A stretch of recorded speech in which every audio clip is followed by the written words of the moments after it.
Doctor జీవి సుబ్రహ్మణ్యం గారు ఆంధ్ర సాహిత్య విమర్శ ఆంగ్ల ప్రభ 14వ భాగం 25/12/24. అన్ని రకాల విమర్శలు చెప్పుకుంటూ వచ్చారు జీవి కృష్ణారావు గారు, పింగళివారు. అది ఇప్పుడు అభ్యుదయవాద విమర్శ సిరీస్. తెలుగులో మార్క్సిస్టు విమర్శకు పాదు నీరు పోసినవాడు శ్రీశ్రీ ప్రధానంగా కవి, తరువాతే విమర్శ. ఆయనకు తిక్కన వేమన గురజాడ అభిమానకం. గురజాడ ప్రారంభించిన అభ్యుదయ మార్గాన్ని మార్క్సిస్టు దృక్పథం వైపు మళ్లించి ప్రయోగాలు చేసిన ప్రజ్ఞాశాలి. గురజాడకు శ్రీశ్రీకి ఉన్న భేదాన్ని వివేచిస్తూ మిర్యాల రామకృష్ణ పేర్కొన్న అంశాలు విలువై. గురజాడది విశాలమైన మానవతా దృక్పథం. ఆయన నీతులు విషమ సమాజంలో చేదు మాత్రలే. మార్క్సిస్టు దృక్పథంతో చూస్తే గురజాడ ఆలోచనలు పాతబడిపోయాయి. చట్టపట్టాలు పట్టుకొని దేశస్థులంతా నడవటం కాక మార్క్సిస్టులకు కావలసింది చట్టపట్టాలు పట్టుకొని కార్మికులంతా నడవటం. ఈ భావాలనే శ్రీశ్రీ తన కవిత్వంలో ప్రచారం చేశారు. పారిశ్రామిక విప్లవాన్ని, జాతీయ దృక్పథాన్ని గురజాడ కోరితే శ్రీశ్రీ మరో అడుగు ముందుకు వేసి సామ్యవాద విప్లవాన్ని, అంతర్జాతీయ దృక్పథాన్ని కోరారు. 1915కు ముందరి దేశ పరిస్థితుల ప్రభావంతో గురజాడ భావించిన అభ్యుదయం వేరు. 1930 తర్వాత ప్రపంచ పరిస్థితుల ప్రభావం శ్రీశ్రీ భావించిన అభ్యుదయం వేరు. అందుకే గురజాడ సాత్విక ప్రవృత్తి సంస్కరణనే కోరితే శ్రీశ్రీ ఆవేశ ప్రవృత్తి సమాజ విప్లవాన్ని కోరి. ఈ శతాబ్ది రెండవ దశలో గురజాడది ఒక ముందు అడుగైతే 4వ దశలో శ్రీశ్రీది ఇంకొక ముందడు. కవితా సంవిధానాలలో వస్తువులు కూడా శ్రీశ్రీది గురజాడను మించిన ముందడుగే. గురజాడ గొప్ప గొప్ప ఆదర్శాల గురించి ప్రబోధిస్తే శ్రీశ్రీ వాస్తవాలను గుర్తు చేసి శాస్త్రీయంగా ఏది సాధ్యమవుతుందో ఆ విప్లవాన్ని గురించి ఉత్సుకతను రేకెత్తించడమే శ్రీశ్రీ దృక్పథం. ఇటువంటి దృక్పథమే శ్రీశ్రీ విమర్శలో కూడా వెలుగు రేఖల్లా కనపడు. అయితే నేటి మార్క్సిస్టు విమర్శకులు శ్రీశ్రీ విమర్శలో మార్క్సిస్టు పద్ధతి అంతగా లేదని భావిస్తా. శ్రీశ్రీ సాహిత్య విమర్శల్లో ఎక్కువ భాగం లక్ష్య ప్రకటనలు, సాహిత్యంలో వర్గ దృక్పథాన్ని, సోషలిస్టు రాజకీయాల్లో సంబంధాన్ని, విప్లవ చైతన్య ఉపదేశాన్ని సమర్థిస్తూ ఉపన్యాసాలు చేశాడు, వ్యాసాలు రాశాడు. కానీ శ్రీశ్రీ విమర్శకుడుగా చేసిన గ్రంథ పరిశీలనలో మార్క్సిస్టు విశ్లేషణ అంతగా మనకి కనపడదంటున్నారు సుబ్రహ్మణ్యం. ఆయన శ్రీశ్రీ గురజాడ మీద రేడియో ప్రసంగాల ద్వారా చేసిన విమర్శల్లో కానీ ఇతర పరిశీలనలలో కానీ మంచి విమర్శకుడుగా కనిపించే మాట నిజమే అయినా అందులో మార్క్సిస్టు పద్ధతి ఎంతవరకు ఉంది అనే మాట తెలిసిన వాళ్ళు చెప్పాలి. తెలిసే డాక్టర్ చేకూరి రామారావు గారు ఆ మాట నిజం కూడా. అయితే శ్రీశ్రీ రచన కాలం మార్క్సిస్టు సాహిత్య విమర్శ అనువర్తిత విమర్శగా అవతరించడానికి ప్రయోగం పురిటి నొప్పులు పడుతున్న కాలం. దానికి శ్రీశ్రీ విమర్శ సంకేతం.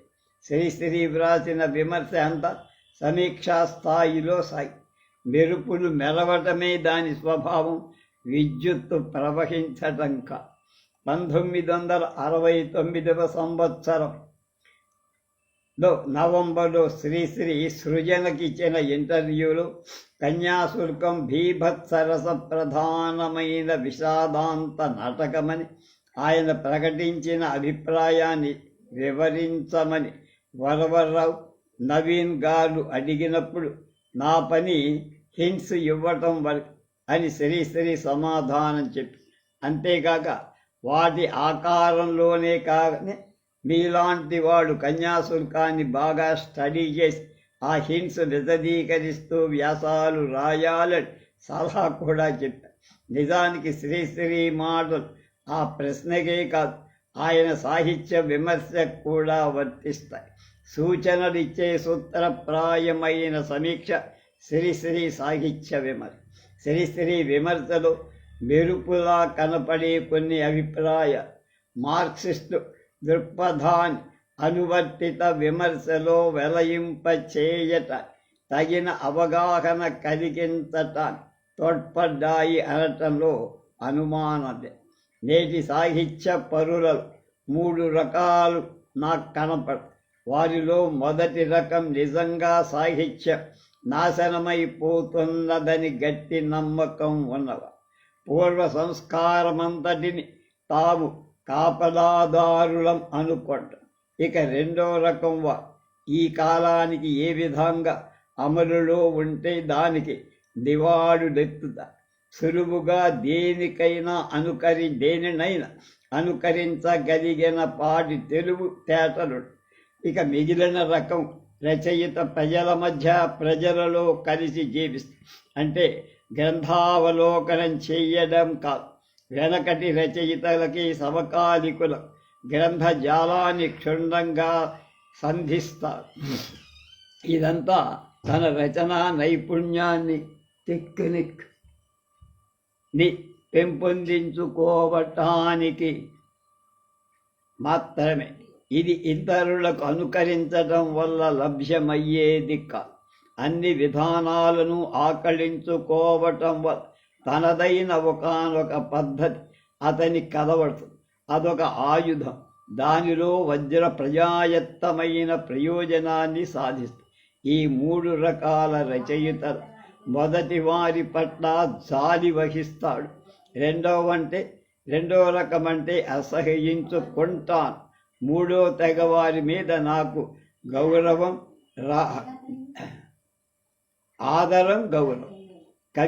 రెండో పని కవిత్వాన్ని సంవిధానాన్ని తీసుకొని మార్పులు చేస్తే 4 విధాలైన జంతలు ఏర్పడ. వీటిలో 4వ విధమే సర్వోత్కృష్టమై కవిత్వం సంవిధానం. కవిత్వం మైనస్ సంవిధానం. 2 కవిత్వం ప్లస్ సంవిధానం. 3 కవిత్వం సంవిధానం. 4 ప్లస్ కవిత్వం ప్లస్ సంవిధానం. ఇందులోని 3వ విధానాన్ని తీసుకొని కొందరు రసవాదులు ఆ భావం ఉంటే చాలు ఎలా చెప్పినా సరే అనొచ్చు. కానీ వారు సర్వసమగ్రతను కోరలేదనే చెప్పు. ఏ విషయంలో కొరబడిన కవిత్వం ఉత్కృష్టం కానేర. కనుక మహత్తర భావాలు మహత్తర విధంగా ప్రతిపాదించేదే ఉత్కృష్ట కవిత్వం. ఆధునిక కవిత్వం అర్థం కాలేదంటే అతనికి ఆధునిక జీవితమే అర్థం కాలేదన్నమాట. ఇతడు కళ్ళు మూసుకున్నాడు. అసలు అతనికి ప్రపంచమే శిథిలమైపోయి ఇతనిని ఉన్న చోటనే వదిలిపెట్టి నూతన జీవితం హుటాహుటిగా తరుముకు వస్తు. నవకవులు దీన్నే ఆరాధిస్తారు. 4 జీవితంలో కవిత్వంలో సంప్రదాయవాదానికి విప్లవవాదానికి మధ్య ఎడతెగని పోరాటం ఎప్పుడూ సాగిపోతూనే ఉంటుంది. నిన్నటి విప్లవవాది నేటి సంప్రదాయవాదిగా ఘనీభవించటం కూడా మనం చూస్తూనే ఉన్నాం. 5 సంపూర్ణమైన స్వాతంత్రం ఎలాగైతే ఒక ఆదర్శప్రాయంగా ఉండి ఎప్పటికీ అందుకోరానిదో అలాగే అచ్చ కవిత్వం కూడా ఎంతవాడికి అందుకోరానిదే. కవిత్వం స్వాతంత్రం ఎవ్వరికీ ఎప్పటికీ అందని అందాలే అయినా వాటిని సాధించాలని ప్రయత్నంలోని ఆవేగంలోని అశాంతిలోని ఆనందంలోనే ఉంది జీవితానికి సార్థక్యం. ఆ కవిత్వం ఉంది. దీని ప్యూర్ పొయిట్రీ, శుద్ధ కవిత్వం, కేవల కవిత్వం, అకల్మష కవిత్వం తప్ప మరేది కాని, మరి దేనితో కలుషితం కాని కవిత్వం. అప్లైడ్ పొయిట్రీ ఇంకొకటి, అంటే ఉపయోగ్య కవిత్వం, వ్యవహార కవిత్వం. 7 సామ్యవాద వ్యవస్థ మానవ పురోగమనలు ఒక మజిలీ మాత్రమే.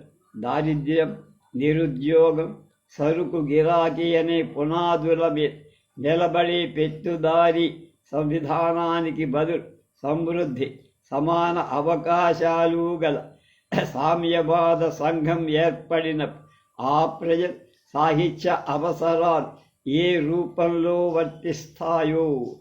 ధరిస్తాయో ఆ తర్వాత వాళ్ళు వేసే ముందడుగు ఎలాంటిదో ఊహించటం కష్టం. అయితే అప్పుడప్పుడు తిక్కన సోమయాజిని చదవకుండా తిక్కన సోమయాజిని గురించే మాట్లాడేవాడు. అందరాని దేనికోసం అశాంతి పొందేవాళ్ళు ఉంటారని మాత్రం చెప్పచ్చు. ఇవన్నీ శ్రీశ్రీ మాటలు. సాహిత్య విమర్శకి 6, 8 పులుసు విమర్శకి తేడా ఉంది. సాహిత్య విమర్శకి పులుసు విమర్శ. 9 భావం, భాషా సంఘం. వీటికి అవినాభావ సంబంధం. వీటిలో ఏది ముందా ఏది వెనక అన్న తికమక అవసరణ.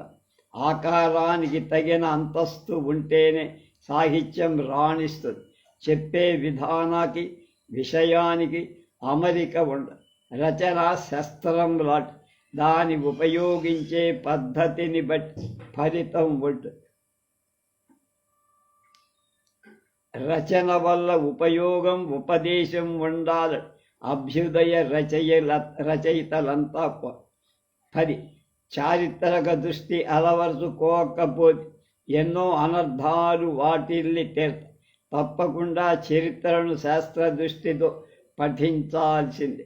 కానీ వెనక్కి తిప్పటానికి వీలు లేదు.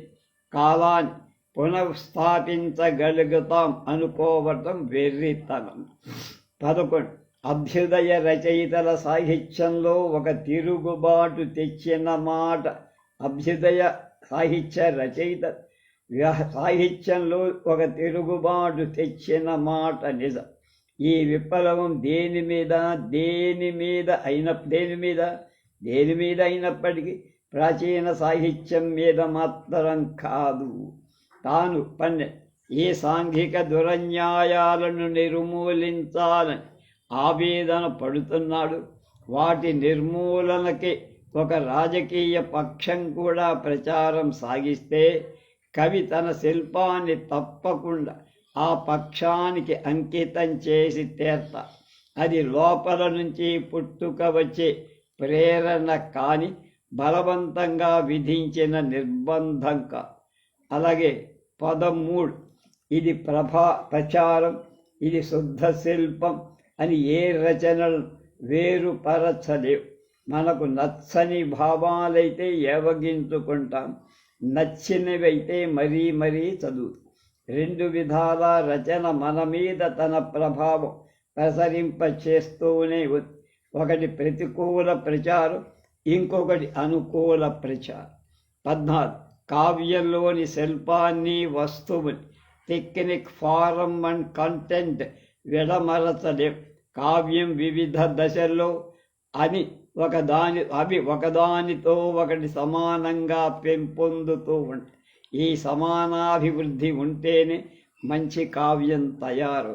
కావ్యంలో చెప్పేది ఏదైనా బాగా చెప్పబడి ఉండటం అది మంచిదిగా, చెప్పిన దానికి, చెప్పిన విధానానికి సమానమైన ప్రాధాన్యం ఉంటుంది.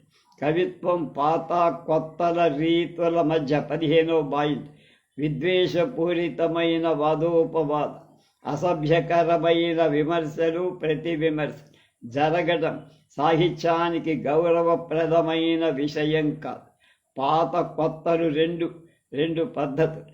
వీటి రెండింటికి మూలం లక్ష్యం మాత్రం ఒక.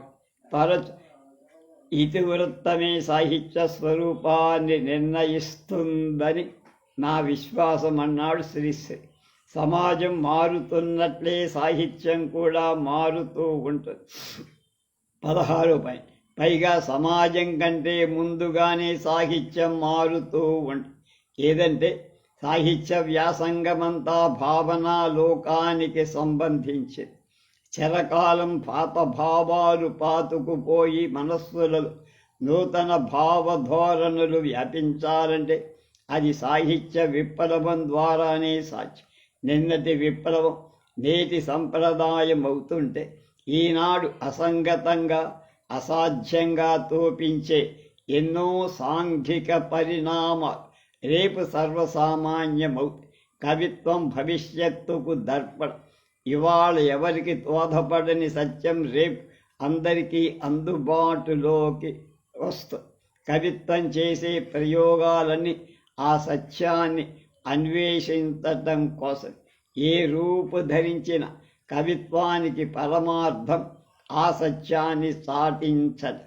17 మార్క్సిజం లెనినిజం మీద నమ్మకం లేనివాడు అభ్యుదయ రచయిత కాదు. నేను మార్క్సిస్టును. Marxism is an article of the faith with me అని మన దేశంలోని సమస్యలన్నిటికీ మార్క్సిస్ట్ సిద్ధాంతం ద్వారానే పరిష్కరించుకోగలుగుతామని నా విశ్వాసం. 18 కమ్యూనిస్టు ఉద్యమంలో దురదృష్టవశాత్తు ఏర్పడిన చీలికలు నాది ఏ పక్షం అని నన్ను ప్రశ్నించడం జరుగుతుంది. మొత్తం కమ్యూనిస్టు ఉద్యమాన్ని నేను అభిమానిస్తాను. నేను కలలు కన్న నూతన మానవ సమాజం కమ్యూనిజం ద్వారానే ఏర్పడగలదని నా దృఢ విశ్వాసం. అందుకు ఈ చీలికల వల్ల ఎంతైనా హాని కలుగు. శ్రీశ్రీ వెలువరించిన అభిప్రాయాలు అన్నిటిలో నేటి మార్క్సిస్టు విమర్శకులు అంగీకరించటం కష్టం. దానికి మార్క్సిస్టు సిద్ధాంతాలలో వచ్చిన మార్పులే కాదు. ఒక విధంగా శ్రీశ్రీ 3 తరాలకు వారధిగా ఉన్నాడు. ఒకనాడు భావ కవిత్వ ప్రభావానికి వసులై ప్రభవ ప్రకటించాడు. దాని నుండి విడివడి అభ్యుదయ కవితా మార్గంలో మార్గదర్శిగా ముందుకు నడిచి అభ్యుదయ కవితాయుగ చైతన్య తన సాహిత్యంలో సముల్లసితం చేశారు. ఆ తర్వాత విప్లవ కవితా ధోరణులు ప్రోత్సహించారు. అందులో ఒక జంఝగా రూపొందాలని యత్నించారు. కానీ చివరకు విప్లవ రచయితల సంఘం నుండి బహిష్కరింపబడి అభ్యుదయవాదం నుండి విప్లవవాదం వరకు సాగిన శ్రీశ్రీలో స్థిరత్వం లేదని కొందరు విమర్శించి, అయినా జీవించటం అంటే ప్రవహించటమని ఆయనే చెప్పారు. కాబట్టి శ్రీశ్రీకి స్థిరం లేదంటున్న వాళ్ళందరూ నా కృతజ్ఞత. జీవించటం అంటే ప్రవహించటం కాబట్టి నేను జీవిస్తున్నానన్న నిజాన్ని వాళ్ళు గుర్తిస్తున్నారు కాబట్టి అని శ్రీశ్రీ సమాధానం. అయితే మార్క్సిస్టు విమర్శలో శ్రీశ్రీ స్థానమేమి అనే ప్రశ్న మనకు మిగులు. ఒక్క మాటలో చెప్పాలంటే తెలుగులో వచ్చిన మార్క్సిస్టు విమర్శలో మొదటి దశగా లెక్కింపదగిన అభ్యుదయవాద విమర్శకు శ్రీశ్రీ ప్రస్థాన భేరి మ్రోగించిన మొదటి విమర్శకుడిగా తన ప్రత్యేకతను సాధించుకుని అభ్యుదయ విప్లవ ధోరణి మార్క్సిస్టు ఉద్యమంలో వచ్చిన మార్పులు రాజకీయ సిద్ధాంతాల మీద ఆధారపడి ఉన్నాయి.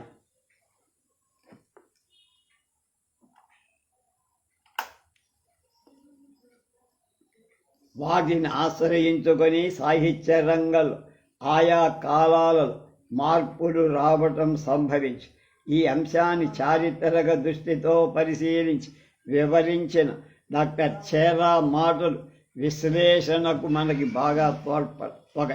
1962-64 సంవత్సరాల కాలంలో కమ్యూనిస్టు ఉద్యమంలో చీలికలు మొదలై ఇంకా సాగుతూనే ఉన్నాయి. ఈ చీలికల గురించి రష్యన్ మిత్రుడు నికితా గురోవ్ చెప్పిన ఒక జోకు గుర్తొస్తుంది. రష్యాలో పిల్లలు let's play the Indian game, let's split అంటారట వాళ్ళు. ఇండియా ఆట ఆడదాం, మనం విడిపోదాం ఎక్కడికెక్కడ. 2, రాజకీయంతో సంబంధం లేదు, సాహిత్య విప్లవవాదం అంటూ ఏదీ లేదు. రాజకీయం అనే మాటకు కమ్యూనిస్టుల్లో కూడా ఒకే అర్థం ఉన్నట్లు లేదు.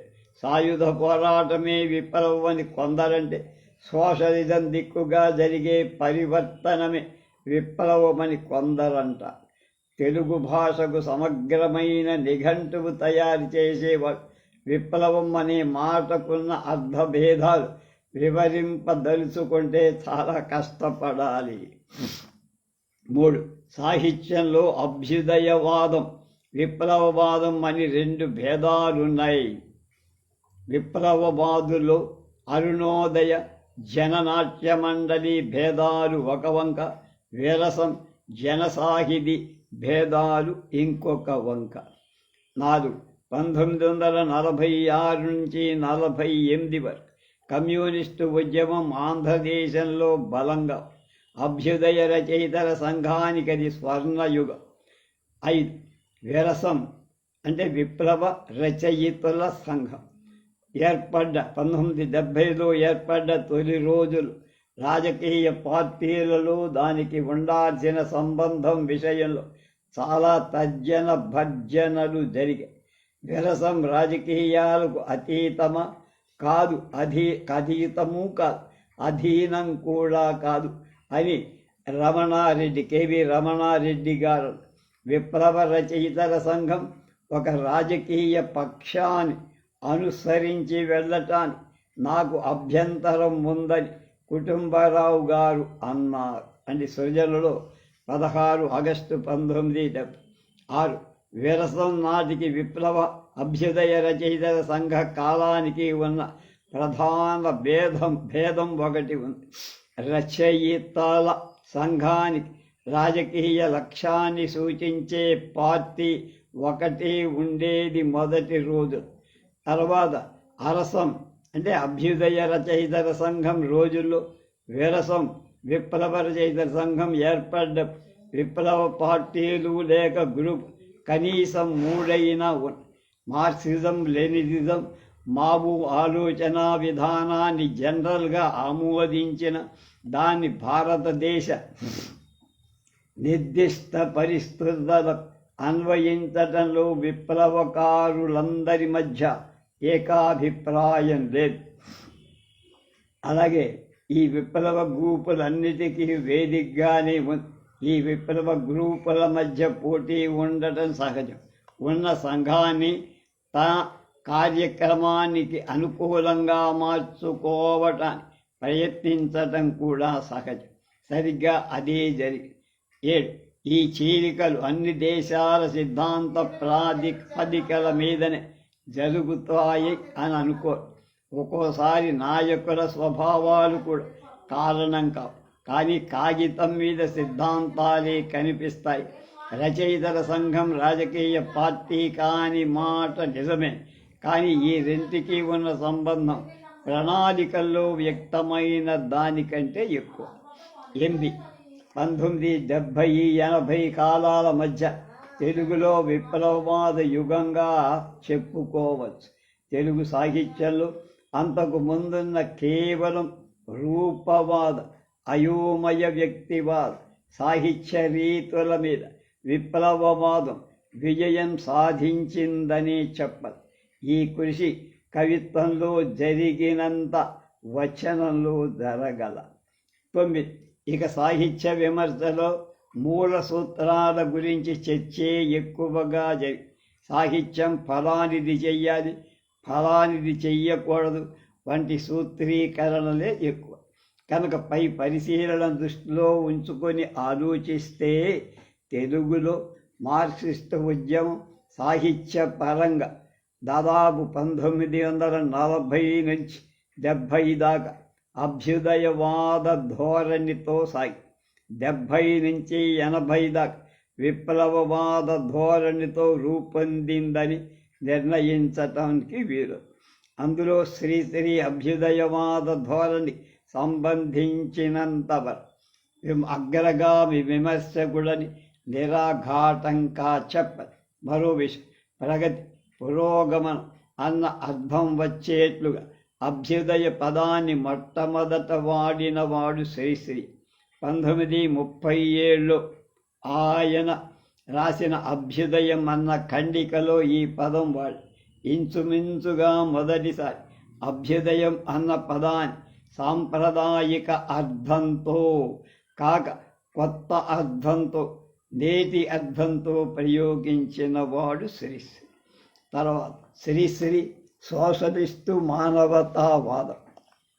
సాహిత్య విమర్శ కూడా శ్రీశ్రీ వ్యక్తం చేసిన భావాలను క్రోడీకరించి చూస్తే మార్క్సిస్టు విమర్శన పద్ధతుల్లోని సోషలిస్టు మానవతావాద ధోరణి ప్రధానంగా ఆయన మీద ప్రభావం చేసినట్లుగా కనబడి, సోషలిస్టు మానవతావాదాన్ని గురించి లుకాక్స్ అనేవాడిలాను, socialist humanism is the core of Marxist aesthetics and of the immaterialist conception of history.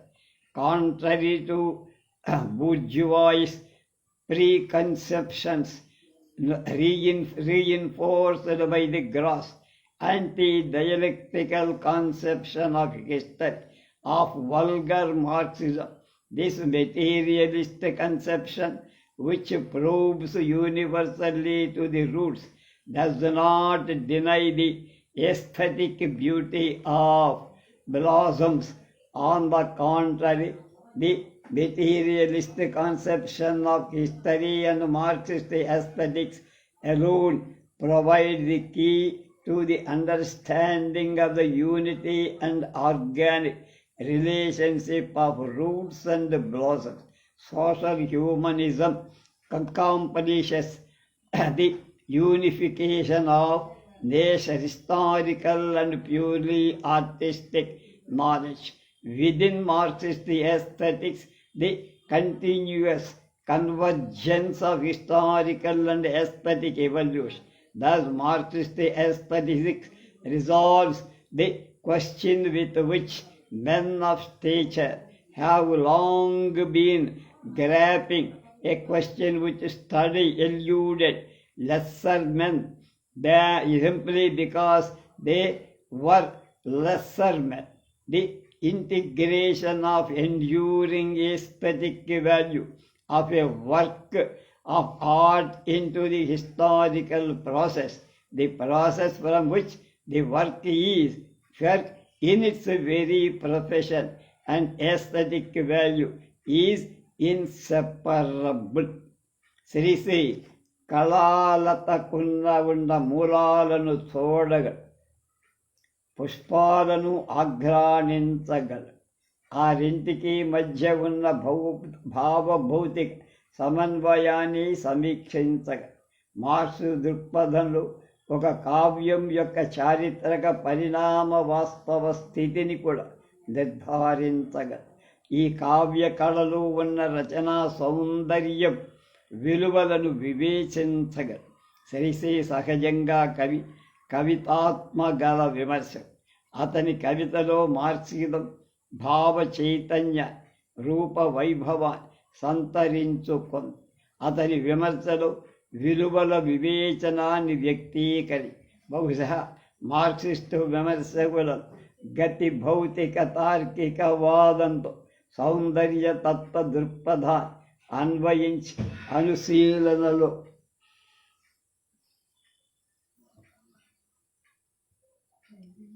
అలవోక ఆవిష్కరింపగలిగిన వారెవరని ప్రశ్నించుకుంటే శ్రీశ్రీయే కనిష్ఠికాధిష్ఠుడని తెలుగువాడి హృదయం మారు పలికితే ఆశ్చర్యపడక్కల్లా.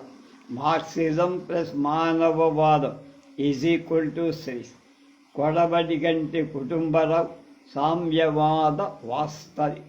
మార్క్సిస్ట్ విమర్శకులలో శ్రీశ్రీ తర్వాత చెప్పదగినవాడు కొడవటిగంటి కుటుంబం. ప్రసిద్ధ కథారచయితగా పేరు పొందిన కుటుంబరావు అభ్యుదయవాద ధోరణికి సంబంధించిన సమీక్షా వ్యాసాలు కూడా రాశారు.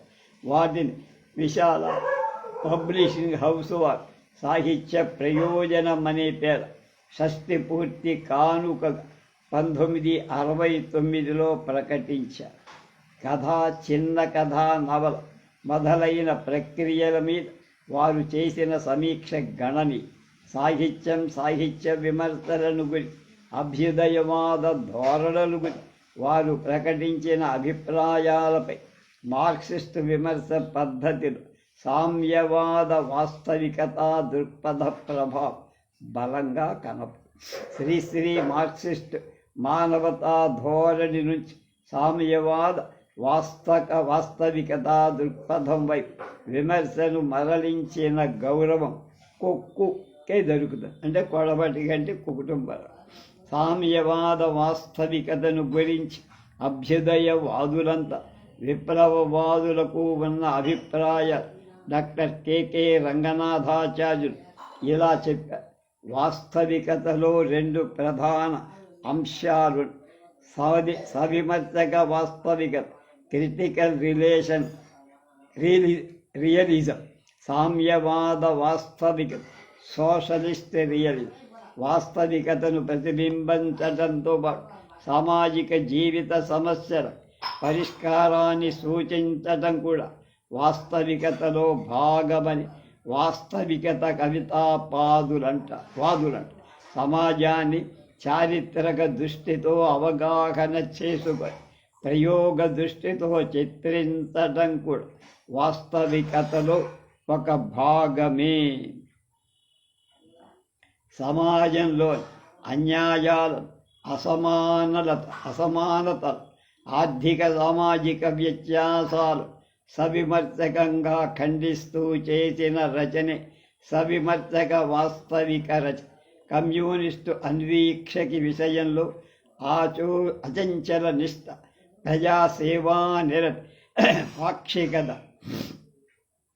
పారిశ్రామిక సమరాలలో సన్నిహిత సంబంధం, సోషలిస్టు మానవత, అంతర్జాతీయత, చారిత్రక ఆశాభావం, రూపవాద, వ్యక్తివాద, సహజవాదాల తిరస్కృతి, ఈ లక్షణాలతో కూడిన వాస్తవికత సామ్యవాద వాస్తవికత. సామ్యవాద వాస్తవికత అన్నది ఒక సిద్ధాంత దృక్పథం. దానిలో వాస్తవికతావాదం, సవిమర్శక వాస్తవికతావాదం అంతర్నిహితంగా ఉన్నాయి. సామాజిక చైతన్య ప్రేరితమైన భౌతిక పరిస్థితులు, తిరుగుబాటు ధోరణులన్నీ సోషలిస్టు వాస్తవికతలోని అంతర్భాగాలు. సోషలిజం వచ్చాకనే సామ్యవాద వాస్తవికత చోటుందని కూడా సత్యంగా 1917 నాటి సామ్యవాద విప్లవానికి పూర్వమే గోర్కీ మొదలైన వాళ్ళు సామ్యవాద వాస్తవిక రచన చేశారు అని అభ్యుదయవాదులు భావిస్తారు. విప్లవ కవులు సవిమర్శక వాస్తవికత స్పష్టమైన భేదాన్ని సూచిస్తారు. సామాన్య ప్రజాస్వామ్య వైఖరి మీద విమర్శనాత్మకమైన వాస్తవికత ఆధారపడి ఉంటుంది. శాస్త్రీయ ప్రజాస్వామ్యం మీద సామ్యవాద వాస్తవికత ఆధారపడి ఉంటుంది అని వీళ్ళంటారు.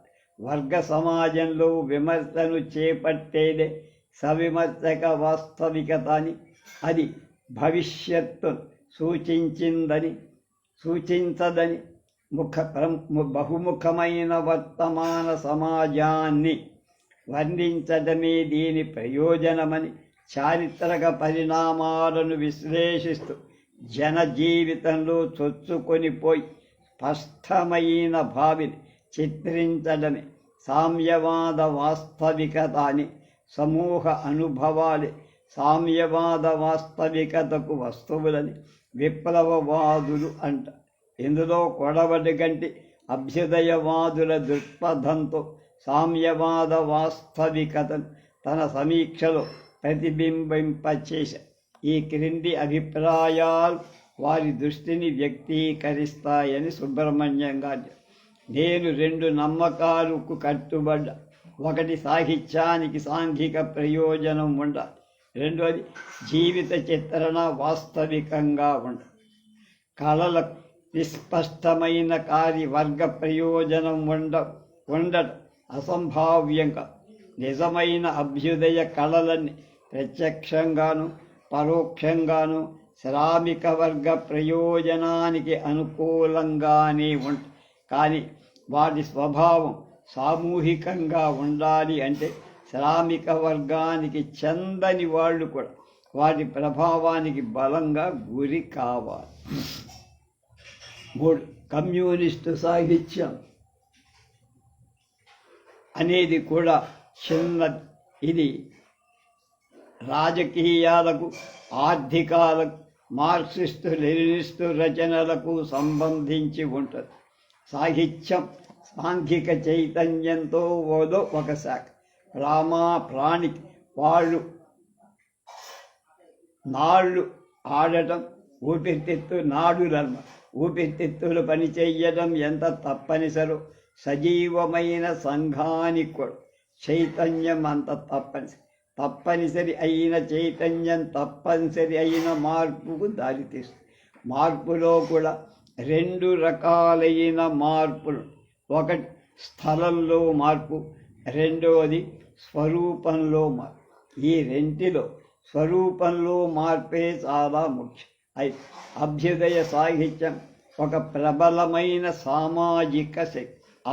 అభ్యుదయ సాహిత్యం సాగాలంటే రచయితకి సంఘానికి ఒక సజీవ సంబంధం, ఆర్గానిక్ కనెక్షన్ ఉండదు.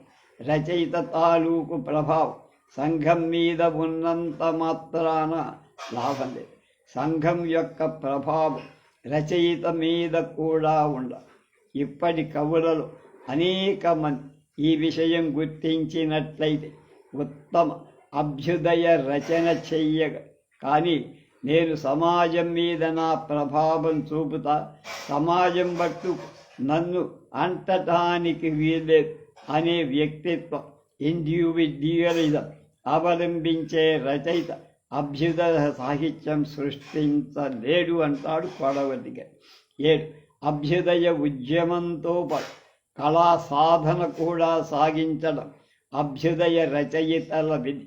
కొందరు రచయిత అభ్యుదయ ఉద్యమాన్ని మాత్రమే పాడి కళా నిర్వచనాలు ఉపేక్షిస్తారు. కళలన్నీ అభ్యుదయకరమైనవి కానీ కళలను అభ్యుదయానికి వినియోగపరచడం మన అభ్యుదయ రచయితల ఆశ. అందుచేత 2 విషయాలు మనం పాటిస్తాం. కళ కాని దానికి మనం కళార్హత కళార్హత ఉన్నప్పటి సాంఘిక అభ్యుదయానికి పాటుపడనట్లయితే దాన్ని మనం ఆదరించు. 8, ఏవో సాంఘిక సిద్ధాంతాల ఆధారం లేకుండా మన కళలు సాహిత్యం అభివృద్ధి అవుతాయన్నది కేవల భ్రమ. 9, మన సంఘంలో గాలి సాము చేసే ప్యూర్ ఆర్టిస్టు ఉన్నారని, కేవలం కళా సాధనతోటే వారు సమగ్రమైన ఆనందం తాము పొంది ఇతరులకు ఇస్తున్నారని నిరోధులు వాదిస్తారు. ఇటువంటి కళా సాధకులకు సాంఘిక చైతన్యం రాలేదని మనం వాళ్ళకి సమాధానం చెప్తాం. ప్రజలను ఉమ్మిడి మీద తీసుకుంటే అటువంటి ప్యూర్ ఆర్టిస్టులతో వారు ఒక్కనాటికి ఉత్తేజపడరని కూడా మనం చెబుతాం. 10, కళాకారుడికి స్వేచ్ఛ అతి ముఖ్యం. అది లోపిస్తే వాడు కళాకారుడే కాదు. అదేమిటంటే తన కళను ఉత్తమ సాంఘిక ప్రయోజనాన్ని అంకితం చేసే స్వేచ్ఛ. 11, సంఘ విద్రోహ శక్తులతో ఇవాళ శ్రామికులు, శక్తిహీనులు విజయవంతంగా పోరాడుతారు. వారి శక్తులను ఎందుకుగా అపూర్వంగా కేంద్రీకరిస్తుంది. ఈ ప్రజాశక్తులను బలపరచడం, వీరి అసామాన్య పరాక్రమాన్ని గుర్తించి కీర్తించటం మన విధి. 12, మనకు విమర్శ తగుమాత్రం లేకపోవటం కూడా ప్రతిబంధకమైపోయి ఆత్మవిమర్శ అభ్యుదయ రచయితల యొక్క ఉత్తమోత్తమ సాధన. దాని ద్వారానే మనం మనలోని లోపాలు దిద్దుకోగలుగు. కొడవటి గంటి కుటుంబరావు కవిత్వం కంటే ఇతర కళా ప్రక్రియల మీద విమర్శ సమీక్షగా సాగించడం గమనించండి. అభ్యుదయోద్యమం ఒక్క కవులకే కాదు, వివిధ కళా ప్రక్రియల్లో కృషి చేస్తున్న వాళ్ళంతా కలిపి కృషి చేసినప్పుడే ముందుకు సాంఘిక ప్రయోజనాలు సాధింపబడతాయని కొడవటి గంటి భావించారు.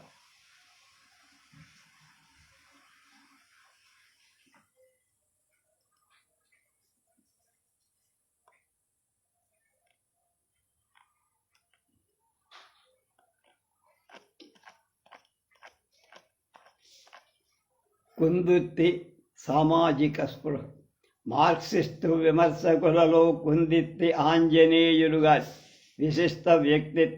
ఆయన మార్క్సిస్టు దృక్పథాన్ని, సోషలిస్టు వ్యవస్థను అంగీకరిస్తూనే రాజకీయ సిద్ధాంతాలలోని భేదాల జోలికి పోకుండా వచన కవిత్వ ప్రక్రియ వికాస విశేష కృషి చేసి తన కావ్యాలేక వచన కావ్యాలెన్నిటికో పీఠికలు వ్రాయడం ద్వారా, వ్యాసాలు వ్రాయడం ద్వారా తన అభిప్రాయాలు ప్రకటించి కుందుర్తి పీఠికలు వారి సమీక్షా ప్రవృత్తిని వ్యక్తం చేస్తారు.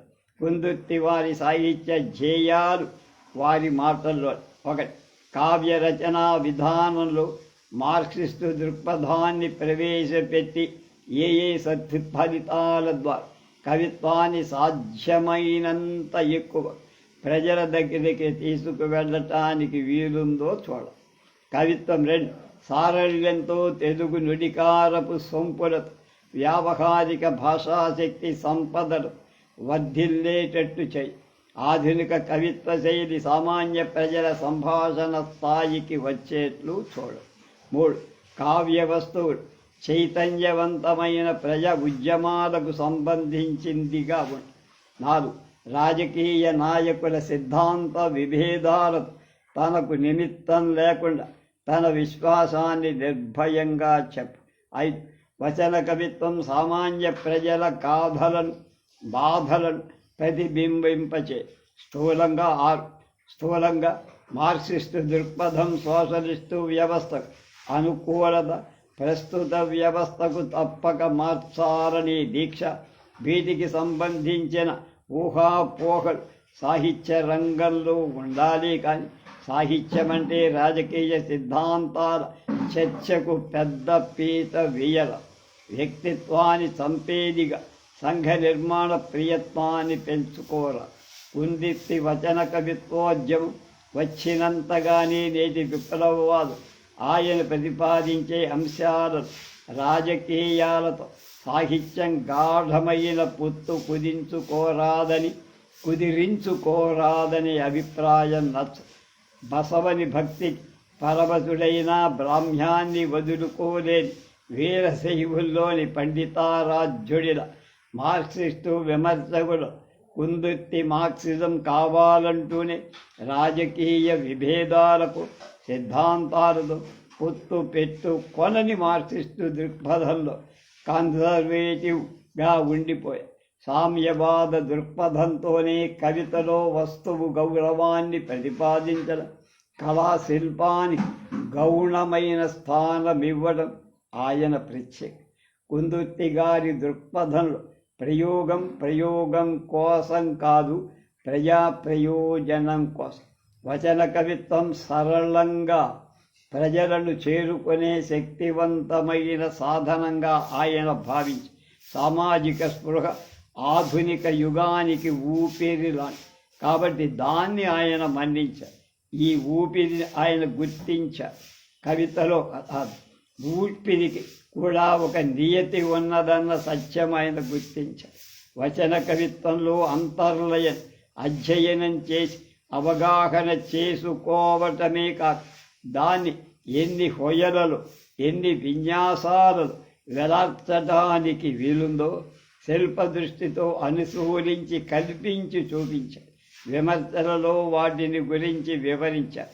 కుందుర్తి వారి సాహితీ వ్యక్తిత్వాన్ని గురించి చక్కని అధ్యయనం చేసి వివరించిన వారు శ్రీ అద్దేపల్లి రామ్మోహన్ రావు గారు ముఖ్యం. వారు అనుశీలించిన అంశాలు కొన్ని ప్రత్యేకంగా గమనింపదగినవి. నవోదయ లహరిలో వచ్చాయి ఇవన్నీ. ఒకటి, వచన కవితా రూపం అభ్యుదయ వస్తువుని చాలా శక్తివంతంగా ప్రజల్లోకి వెళ్ళే రీతిని చెప్పగల ఈ యుగవాహి కానీ ఆ రూపంలో ఎంత శిల్ప వైవిధ్యాన్ని తెచ్చే అవకాశాలున్నాయని, ఆ అవకాశాలన్నీ వినియోగించుకుంటే ప్రజా కవితగా వచన కవిత ఇంకా సమగ్రమవుతుందని కొందుర్తి సామాజిక స్పృహ పరిధి చాలా విశాలమై ముఖ్యంగా తన చుట్టూ తన అనుభవంతో ఉన్న సామాజిక రాజకీయ వేదన అక్షర రూపాన్ని కల్పించినవ. తనకి అనుభవానికి రాని విషయాలు సిద్ధాంతాలను వ్యామోహం చేత కానీ ఇమేజ్ కోసం కానీ వ్యతిరేక విమర్శకులం మనసు చంపుకొని వర్ణించిన వాడుక ఇక్కడే కుందుర్తి చిత్తశుద్ధి ఉంది. 3, ప్రజల్ని సామాన్య ప్రజల్ని తన సమస్యలకు మేలుకొని ఉండేట్టు చెయ్యటమే కుందుర్తి సామాజిక స్పృహలో ముఖ్య అంశం. మొదట్లో మార్క్సిస్టులే ఆ సామాజిక వాస్తవికతను ప్రచారం చేసి గొరదాడను నాయకుడిగా, శ్రీశ్రీని దాని ప్రవర్తకుడుగా గుర్తి అభ్యుదయ కవిత్వాన్ని కేవలం పార్టీ నినాదం కాకుండా వ్యాపింప చెయ్యటం కుందుర్తి ఆ విశాల పరిధిలో మార్క్సిస్టుల అభ్యుదయ ధోరణి పూర్తిగా జీర్ణింపజేసుకొని పార్టీతో నిమిత్తం లేకుండా ప్రజా చైతన్యాన్ని అన్ని విధాల వెదజల్లిన తిరుగుబాటు కవి. ఇండో యాంగ్లియన్ సాహితీ పనుల్లో ఇటీవల బాగా ప్రచారం పొంది పోయిట్రీ ఆఫ్ ప్రొటెస్ట్ అనే పదాన్ని కుందుర్తి చాలా సమగ్రమైన ఉదాహరణ కాగలరు. ఆనాడు అమెరికా ప్రజాస్వామ్య వచన గేయ కవి వాల్ట్ విట్మన్కి కుందుర్తికి చాలా అభిప్రాయాలు దగ్గర పోలికలు కలు. వాల్ట్ విట్మన్ కూడా ధ్యేయం common man. Kundurti free verse French సాహిత్య చరిత్రలో ఆయన సాగించిన ఉద్యమాలు అక్షరోదాహరణ. ఆయన వచన కవిత సామాన్యుడికి అంకితమైన భాషా కుటీరం.